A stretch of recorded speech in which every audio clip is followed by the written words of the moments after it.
All right, we are back. Start over. Sorry, I have my glasses on.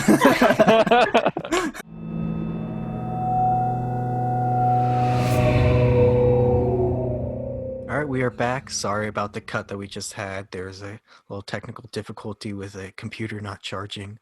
But we are back, and for our next question, we wanted to ask both of you about Flashpoint and what it was like starting that up and how it has grown. Yeah, so I mean, we had kind of had Flashpoint on our minds for a while, but it really came together in the end of 2019. I mean, we were literally in a car, and I was like, Brooklyn, what are we gonna name this company? And he goes, Flashpoint. And I was like, that's the one. And so it just came together pretty quickly, and it's really exciting the way that it's grown throughout the past year. Um, the main reason we did it though was just to support the cymbal community because like DCI lines are getting cut left and right, and you just don't get as much press for the cymbals as you do like snare drums and stuff like that. So we want to just like make the cymbals more visible, like especially high school lines, like giving them visibility on social media and stuff, eventually making videos for everybody. So supporting the community, that's basically what it is. Definitely, and I feel like that's the same way. This is so weird because I also have to clarify this. We hit the what was it? We were like talking about this for like 2 minutes, and then we had the computer issues. So for us right now, it's kind of like we're like repeating everything we're saying. I just have to say that real quick. But yeah, that's like almost like the same thing with the Flip Up, podcast and the plans that we do have in the future, which, our goals are to keep everyone in the loop of what's going on in this activity, keeping the community very well, really just build a community, like talk about things that new cymbal players can get introduced to, while also talking about things to like returning cymbal players or people who have been in the game for a while, So, I think building the sense of community, especially for cymbal lines, is like so important right now. Because like if you think about it, like back in 2013, like so my freshman year of high school, there was hardly any platforms you could use to really like find cymbal content. Like you really had to like type very specific words into YouTube. Like for me, it'd be like cymbal line. Like I don't know what I'd put, but like trying to find basics were like near impossible. But now you have amazing texts out there, and you have sources. So it's honestly so awesome. Yeah, the way I see it is like we're all reaching the end of our careers in the cymbal activity, and it's what are our lasting impacts going to be, going forward. And for Anna and I, we wanted to make Flashpoint something that cymbal players, whether they've been around for a while, whether they're coming into this activity, fresh off of their freshman year, they have something to look towards, reach out to, have some kind of guidance to what is out there for them. There's videos on YouTube, and there's sources for everyone, but it's like we want to promote the lines that we sew sleeves to, and then kind of get that exposure to them, because we all put the effort in, and we want to have the people see it. You don't often get it seen in the lot at prelim, semifinals, finals, on the floor at WGI, stuff like that.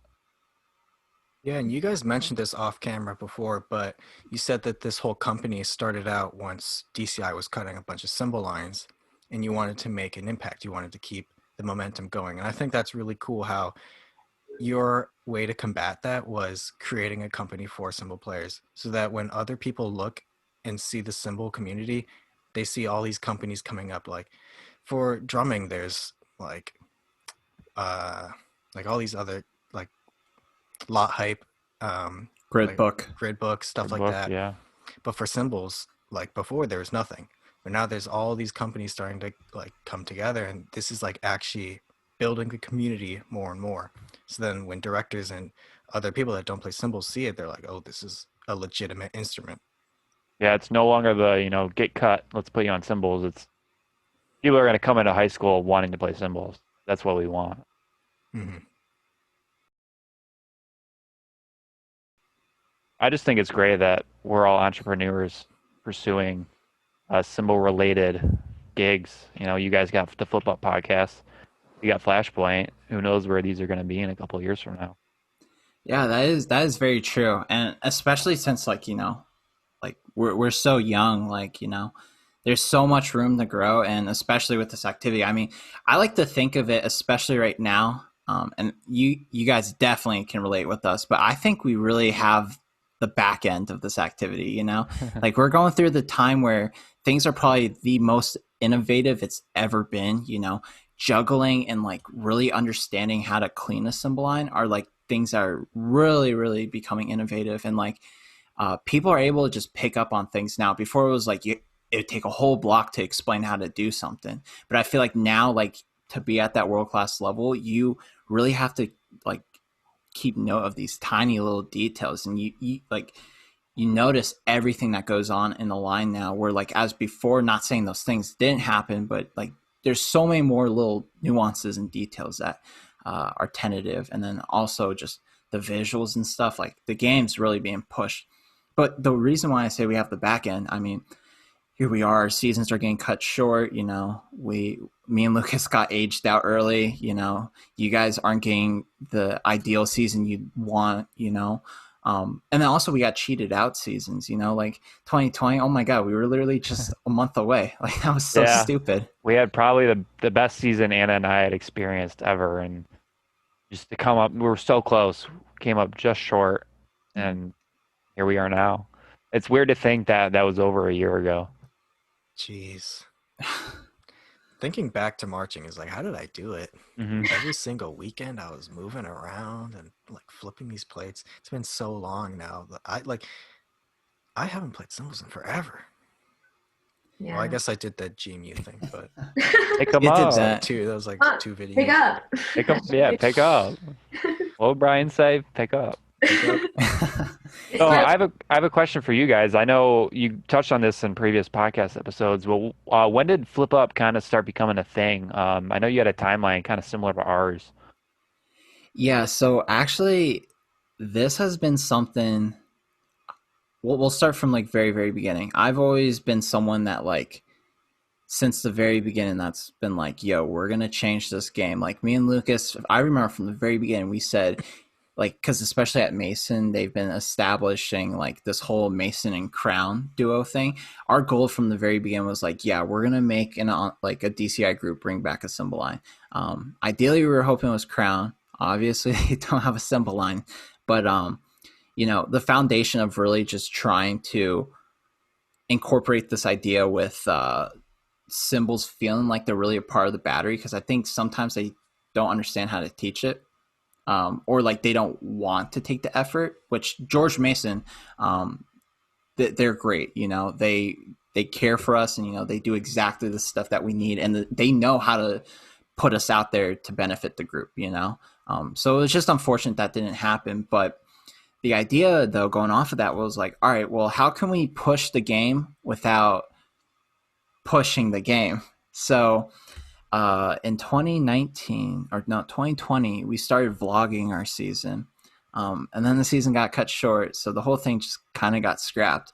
But in March, I was like, Lucas, we should just start a podcast. Well, originally we were talking about we started doing cymbal lessons, because we're like, or you started doing cymbal lessons, and then I kind of joined in. And then I was there for a couple lessons. You're like, all right, just join in for these lessons. So we started doing joint cymbal lessons. And then we had thought of doing like a big kind of online cymbal clinic.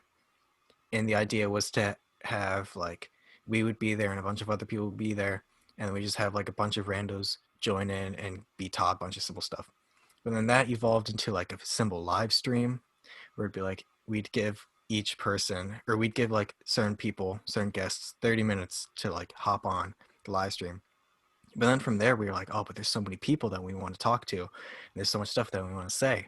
We're like, just do a podcast. And that's how the podcast came to be. But the reason why we keep it Flip Up Official is because we want to, we have to adapt to the activity. So I mean, we can always podcast, but we also want to pump out content that will enhance the activity, for the positive. You set up your branding in a way where you can adapt and kind of put forth some ideas that That will be beneficial to, all cymbal players, the whole community. Definitely. Kind Well, of like what we got going on. yeah, I was actually just about to ask, like, I mean, we briefly talked about the foundation, but like, what's kind of been the foundation leading up to where you guys are at now? Brooklyn. Yeah, so I basically, what like the actual tangible thing that Flashpoint does is we make cymbal sleeves. We want to be able to, have symbol lines have a customizable option that is form fit to your hand. Anna takes measurements, sews them all out by hand, delivers a fine custom product to the line to the individual, and then with that, we want to see what the symbol lines do with those gloves on. We want to be able to take in that visual aspect and hopefully, in some capacity, put it out on the internet, whether it's Instagram, promoting their individual Facebook, Instagram pages, making a YouTube, putting it on YouTube, going to lots at WGI finals and recording them. Like we want to be able to showcase those lines in a way that benefits them and then benefits us as well because we really are in it for them at the end of the day. Yeah, See, I'd say that the business model is basically the sleeves are the medium to helping different symbol lines in their visibility. Like the goal isn't to sell the most sleeves in the world. The goal is to just support those symbol lines that use them, basically. yeah, see, I love that a lot because, especially like, I'll use DCI for example, right? Um, People don't really watch videos of like, just use any like what's a group that's not out there anymore? Okay, like I'm just trying to use an example of groups that aren't out there anymore, but like Oregon Crusaders, right? They're not around anymore, but I'm just using that as an example. People don't really watch a lot of videos of Oregon Crusaders or like Pioneer, but like they've established symbol lines, throughout the years. Some great symbol lines that that have carried forth this activity. So being able to find videos of those on YouTube or like any other social media platforms are so important because where the ensemble may not always represent the line, not saying those ensembles aren't great, just saying if you know like DCI is like politics, right? Like people go where the big things are, and those are the videos that get up there.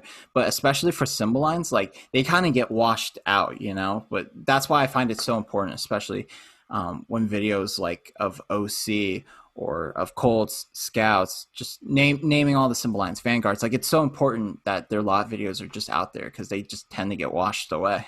Yeah, as the years goes on, a lot of the history fades away. Like I mentioned this earlier, like a lot of people probably forgot about the 2000s Madison symbol lines.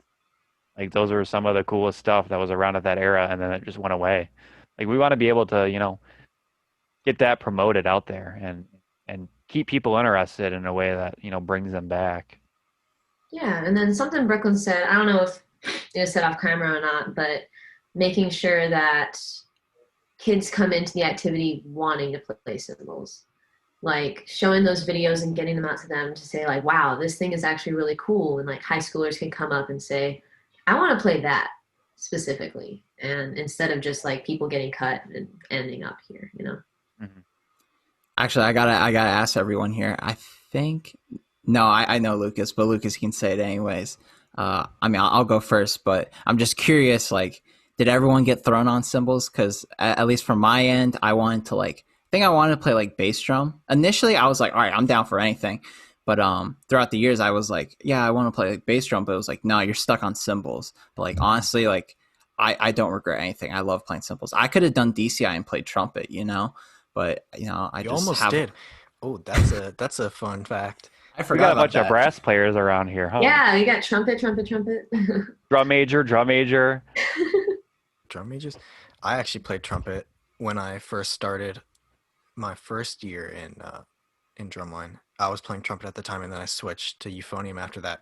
But fun fact about Jaden and trumpet: when we were both auditioning for Scouts, Jaden really wanted to do DC. I really wanted to do Scouts, but we had kind of known due to like the history of the group, there was always four members on the line, and we were on the plane ride back, and we had found out that Ben and Connor were going to audition there. So there would be um, 2 spots left, and Ben and Connor were showing up, and we pretty much were like, oh, that's it. I mean, they're gonna make it.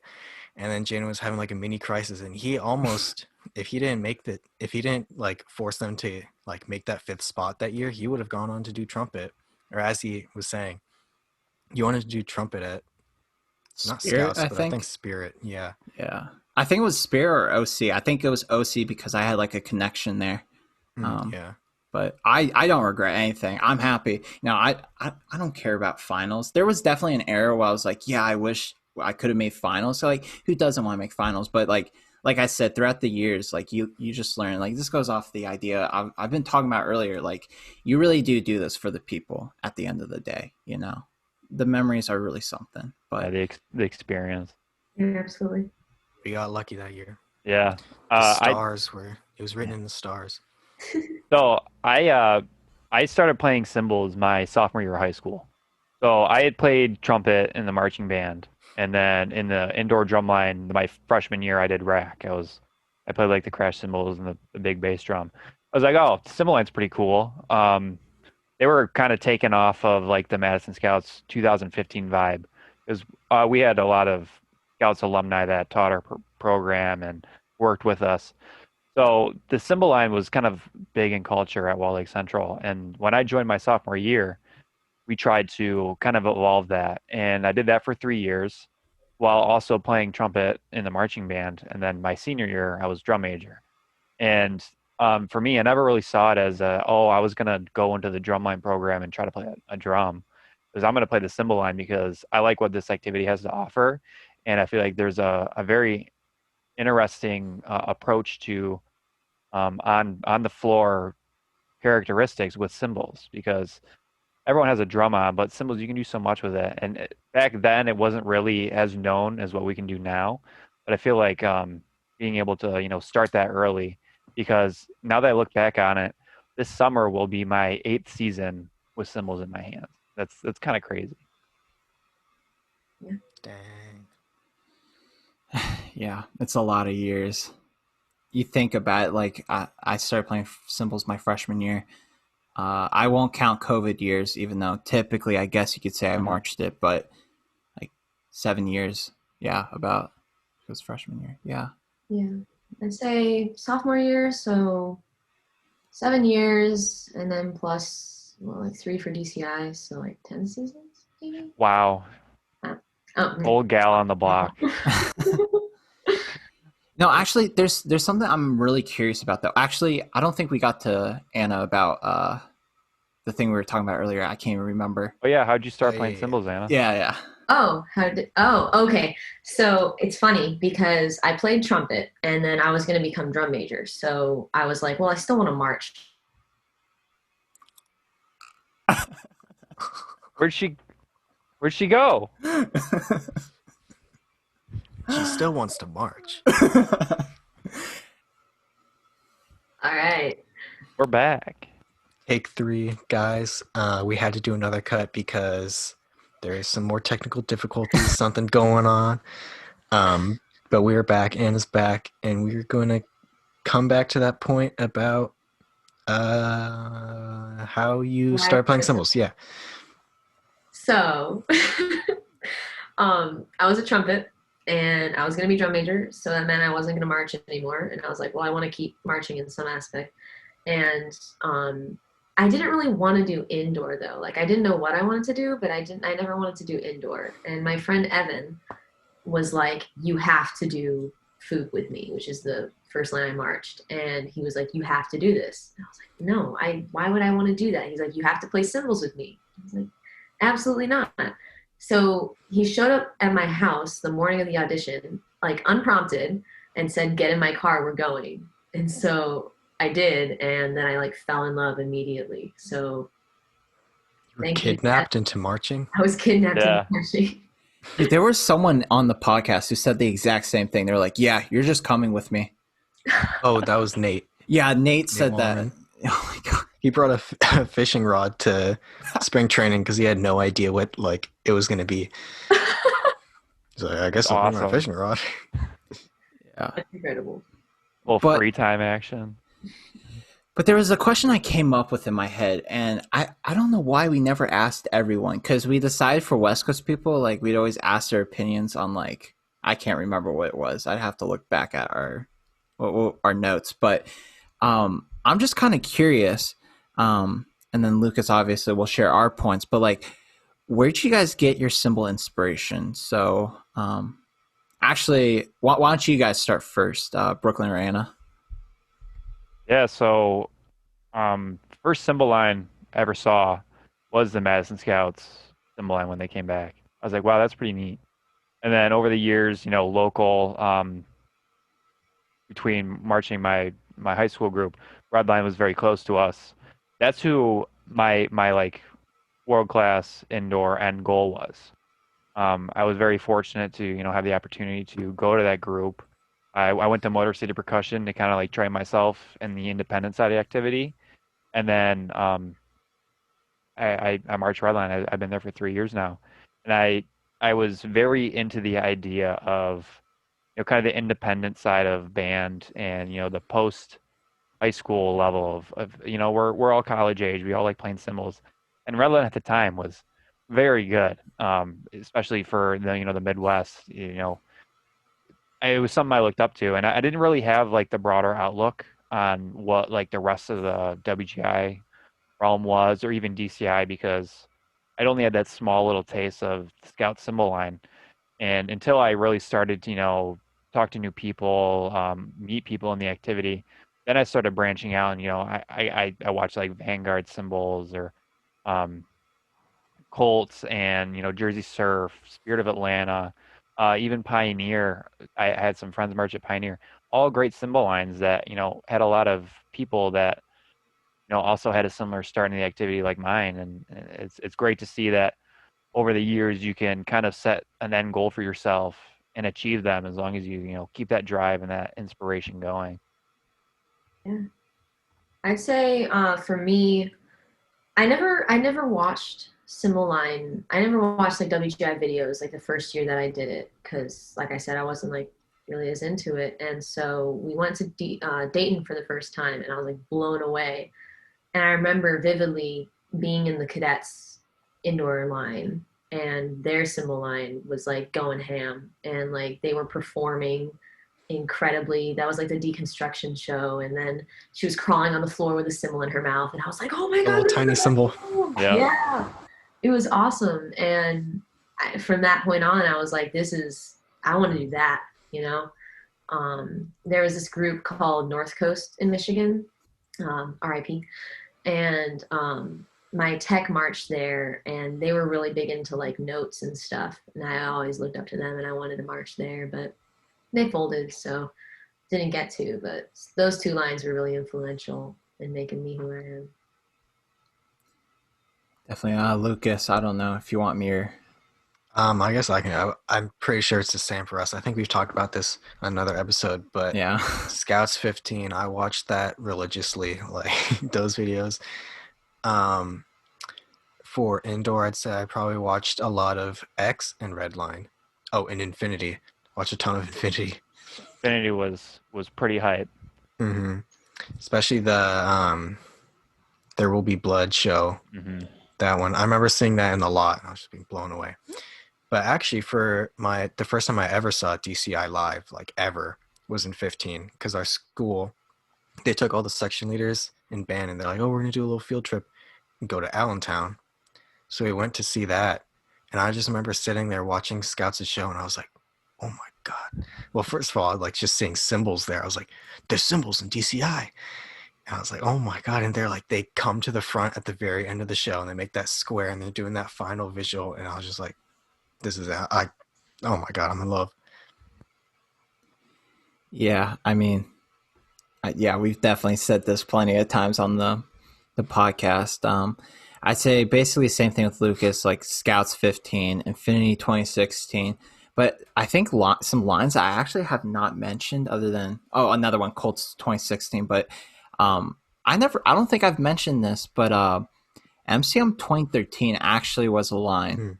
Like there's that, like I said, like you go on YouTube, and that's why it's so important that more shows are out there. But I remember they were doing that one visual, the pancake, and then they're going to like the thumb, turn the it. Jerry Charvat video. See, I think everyone's seen that video. Yeah.